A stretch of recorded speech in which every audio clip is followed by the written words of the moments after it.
Salut à tous et bienvenue. Aujourd'hui, on va s'attaquer à un moment qui fait souvent un peu peur, la préparation aux questions des investisseurs. C'est un passage obligé, un moment vraiment critique pour n'importe quelle startup. Et pour ça, on va découvrir ensemble un outil qui est, croyez-moi, trop souvent sous-estimé, mais qui est d'une puissance redoutable. Pensez-y, on passe des semaines, parfois des mois, à perfectionner notre pitch deck, chaque mot, chaque slide. Mais si je vous disais que le document le plus décisif de votre levée de fonds n'était pas celui-là, eh oui, il s'agit de la FAQ investisseur. C'est un peu l'arme secrète de votre fundraising. Alors, une FAQ bien ficelée, ce n'est pas juste une liste de questions-réponses, c'est bien plus que ça. C'est la preuve que vous avez fait vos devoirs, que vous avez pensé à tout. Ça montre que vous anticipez les doutes. Et surtout, ça crée un climat de confiance.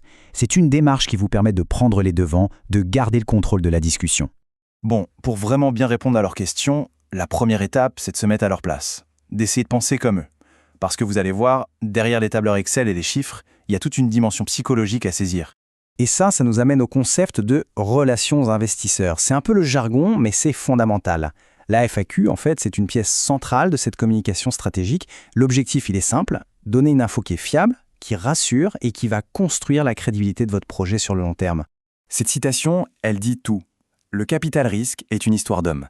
C'est une vérité absolument essentielle, surtout quand on démarre. Les investisseurs, ils parient sur des gens, sur une équipe, bien avant de parier sur un business plan. Et pourquoi ? C'est simple. Au tout début, des données solides, il n'y en a pas des masses. Du coup, leur vrai pari, c'est sur la capacité de l'équipe à pivoter, à s'adapter, à exécuter, Donc, le point clé à retenir, c'est ça. Chaque question qu'on va vous poser est en fait un test. Ce n'est pas juste pour savoir, c'est un test de confiance, de vision, de transparence, de cohésion d'équipe. Ils ne cherchent pas la perfection, loin de là. Ce qu'ils veulent, ce sont des preuves. La preuve que l'équipe est solide, qu'elle est honnête et qu'elle est prête à naviguer dans le brouillard. Allez, passons maintenant aux choses sérieuses. Concrètement, ça donne quoi ? Parce qu'il y a des questions, des grands classiques qui reviennent à chaque fois, systématiquement. Et celles-là, il faut les connaître par cœur, les maîtriser sur le bout des doigts. Là voilà, la grande question de la vision. Où voyez-vous votre entreprise dans 10 ans ? Ça peut sonner un peu philosophique comme ça, mais en réalité, c'est très très concret. Ce qu'ils veulent voir, c'est l'ambition, la vision à long terme. Ils ne cherchent pas un petit coup, un projet qu'on revend vite fait. Non. Ils cherchent une boîte qui est bâtie pour durer, et idéalement pour dominer son marché. Ah, la question sur le marché et la concurrence. Alors là, attention, il y a un piège énorme. La pire réponse possible, c'est de dire « on n'a pas de concurrent ». C'est un carton rouge direct, ça envoie un signal catastrophique. Ce qu'il teste ici, c'est votre honnêteté intellectuelle. Il faut être lucide, objectif, savoir reconnaître les forces des autres pour ensuite, bien sûr, expliquer en quoi vous êtes différent. Ensuite, la question des risques. Ne pas voir les risques, c'est un signe d'aveuglement total pour un investisseur. Au contraire, les identifier, les nommer, c'est une preuve d'humilité et surtout de préparation. C'est une qualité qu'on retrouve chez tous les grands entrepreneurs. Reconnaître les risques, ça veut dire qu'on a déjà commencé à réfléchir à comment les surmonter. Le fameux « pourquoi maintenant ?» C'est une question cruciale. Parce qu'une super idée, si elle arrive trop tôt ou trop tard, c'est une mauvaise idée. Les investisseurs, ils en ont vu passer des projets, y compris des projets similaires aux vôtres qui ont peut-être échoué. Votre job, c'est de leur prouver que maintenant, les planètes sont alignées. Que ce soit le marché, la technologie, les mentalités, bref, que le moment, c'est maintenant. En fait, si on y réfléchit bien, toutes ces questions peuvent se ranger dans 5 grandes familles. Vous pouvez voir ça comme votre checklist de préparation. D'un côté, l'équipe, puis le marché, le produit, la stratégie et enfin les finances. Si vous maîtrisez ces 5 piliers, honnêtement, vous êtes paré à presque tout.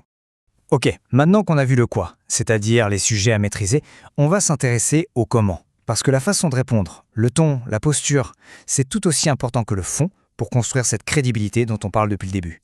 Alors, comment on se prépare ? Voici une méthode super simple et hyper efficace. L'idée, c'est de se challenger soi-même. D'abord, on identifie sans concession tous les points faibles du projet. Ensuite, on formule les questions les plus dures possibles sur ses faiblesses. Puis, on prépare des réponses claires, honnêtes. Et enfin, on s'entraîne. C'est comme ça qu'on transforme un point faible potentiel en une démonstration de lucidité.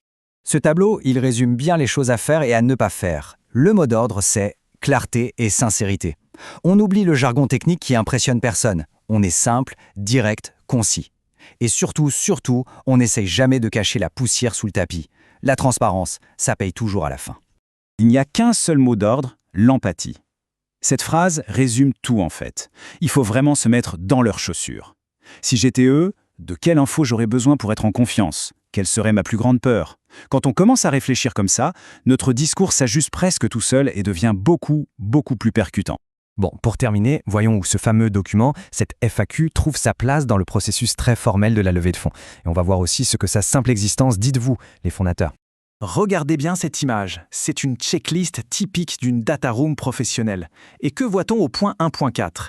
FAQ pour les investisseurs. Ce n'est pas un petit document bonus qu'on fait si on a le temps. Non, c'est une pièce centrale, un document attendu dans n'importe quel processus de due diligence sérieux. Le simple fait de préparer ce document, ça envoie une tonne de signaux positifs. Bien au-delà de ce qui est écrit dedans, vous communiquez votre professionnalisme, vous montrez que vous respectez le temps de l'investisseur et par-dessus tout, ça démontre une confiance absolue dans votre propre projet. En gros, vous dites « Regardez, on n'a rien à cacher ». Et c'est vraiment là que réside toute la magie de la FAQ. Ça vous permet de reprendre la main. Au lieu d'attendre, un peu stressé, qu'on vous pose la question qui tue, c'est vous qui l'amenez sur la table. Mais selon vos termes, avec votre propre cadre, vous montrez que non seulement vous avez identifié le problème, mais que vous avez déjà une piste de solution. Ça change tout. Alors voilà, pour conclure, la question que j'ai envie de vous laisser est la suivante. Parce que votre FAQ, au final, c'est beaucoup plus qu'un simple document. C'est un peu le miroir de votre équipe. Ça reflète votre sérieux, votre vision, votre caractère en tant qu'entrepreneur. Alors, quelle histoire est-ce que la vôtre va raconter ?